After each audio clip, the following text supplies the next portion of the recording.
रोज़ाना ज्ञानवर्धक चीज़ों को जानने के लिए आप हमारे चैनल को सब्सक्राइब करें और बेल आइकन को प्रेस करें।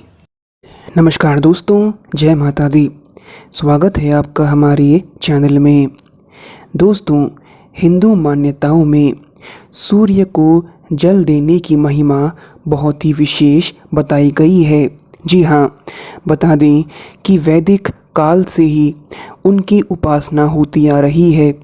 विष्णु पुराण, भगवत पुराण, ब्रह्म वैवर्त पुराण आदि में इसकी चर्चा विस्तार से की गई है। मान्यता है कि भगवान सूर्य की कृपा दृष्टि से रोग और शोक का विनाश होता है। रोग और शोक इनकी कृपा से नष्ट हो जाती हैं। जब श्री विष्णु धरती पर श्री राम रूप में अवतरित हुए तो वो भी अपने दिन का आरंभ सूर्य नारायण की पूजा के उपरांत करते थे। दरअसल सूर्य को प्रत्यक्ष देवता माना जाता है क्योंकि हर कोई इनके साक्षात दर्शन कर सकता है। दोस्तों, सूर्य देव का सबसे प्रिय दिन रविवार होता है। जी हाँ, रवि भगवान सूर्य का ही एक नाम कहलाता है।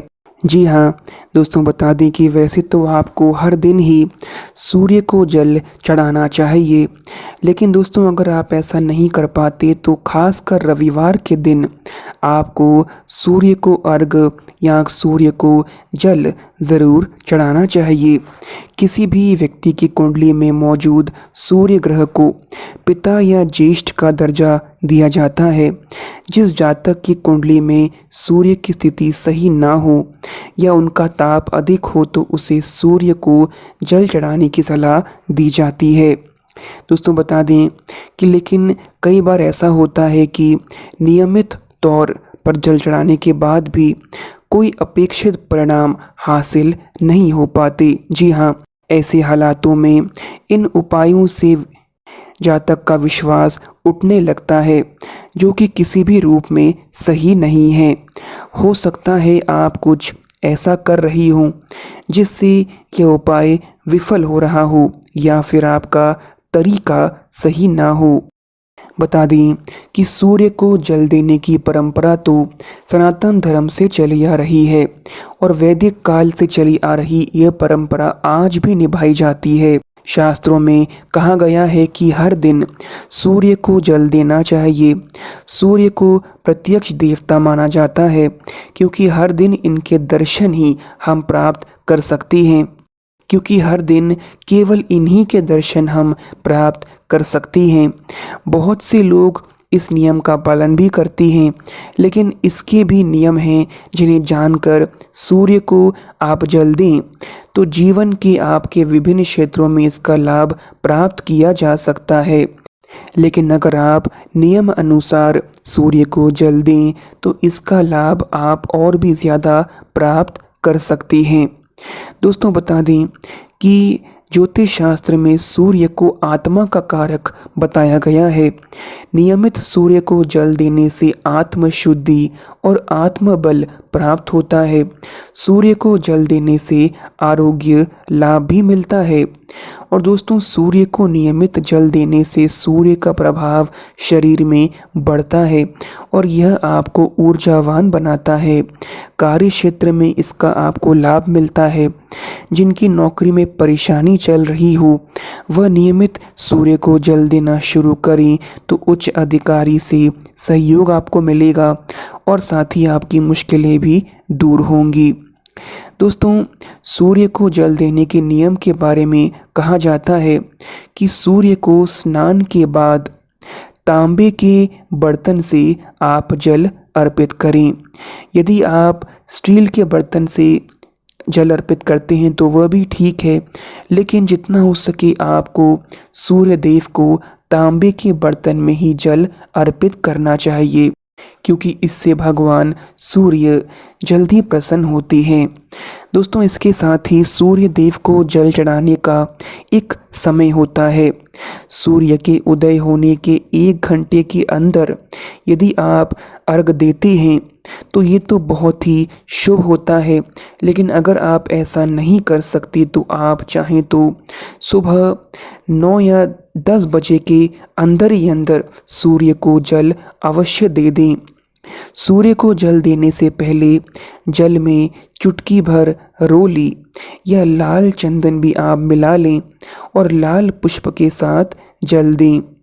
इसके साथ ही साथ सूर्य को जल देते समय आपका मुख पूर्व दिशा की ओर होना चाहिए। अगर कभी ऐसा हो कि सूर्य नज़र आपको ना आए, तब भी उसी दिशा की ओर मुख करके ही आप जल या अर्घ दे दें। दोस्तों, बताना चाहेंगे कि सूर्य को जल देते समय आप जितना हो सके लाल वस्त्र पहने। जी हाँ, लाल कपड़ों में अर्घ देना अच्छा और शुभ माना गया है। दोस्तों, बता दें कि अर्घ देते समय हाथ सिर से आपके ऊपर होने चाहिए। ऐसा करने से सूर्य की 7 किरणें आपके शरीर पर पड़ती हैं। सूर्य देव को जल अर्पित करने से नवग्रह की भी कृपा आपके ऊपर पड़ती है। सूर्य को जल चढ़ाने के साथ रोज़ाना सूर्य के मंत्र का भी आप जाप करें, क्योंकि इससे बल, बुद्धि, विद्या और दिव्यता की आपको प्राप्ति होती है। दोस्तों, सूर्य का सबसे प्रिय मंत्र होता है ओम नमो भगवते श्री सूर्यायाक्ष तेजसे नमः। ओम खिचराय नमः। ओम महासेनाय नमः। ओम तमसे नमः। ओम रजसे नमः। ओम सत्वाय नमः। ओम सूर्याय नमः। दोस्तों, इस मंत्र का जाप आप सूर्य देव को जल देते समय ज़रूर करें। ये मंत्र स्क्रीन पर भी आपको दिख रहा होगा। दोस्तों, एक बात और कि आप सूर्य को जल देते समय आप उसमें पुष्प और अक्षत यानी चावल मिला सकती हैं। सूर्य देव को जल अर्पित करने के बाद आप 3 बार परिक्रमा करें। 3 बार आप जिस दिशा में घड़ी घूमती है उसी दिशा में आपको परिक्रमा करनी चाहिए। और मनवांछित फल पाने के लिए प्रतिदिन आप इस मंत्र का भी उच्चारण करें। ओम ह्रीं ह्रीं सूर्याय सहस्त्र किरणराय मनोवांछित फलम देहि देहि स्वाहा। दोस्तों, हमें आशा है कि आपको यह वीडियो पसंद आया होगा। ऐसे ही वीडियोस और पाने के लिए हमारे चैनल को आप सब्सक्राइब ज़रूर कर दें। साथ ही साथ इस वीडियो को लाइक ज़रूर कर दें और कमेंट सेक्शन में जय सूर्यदेव ज़रूर लिख दें। धन्यवाद। आपका दिन शुभ रहे।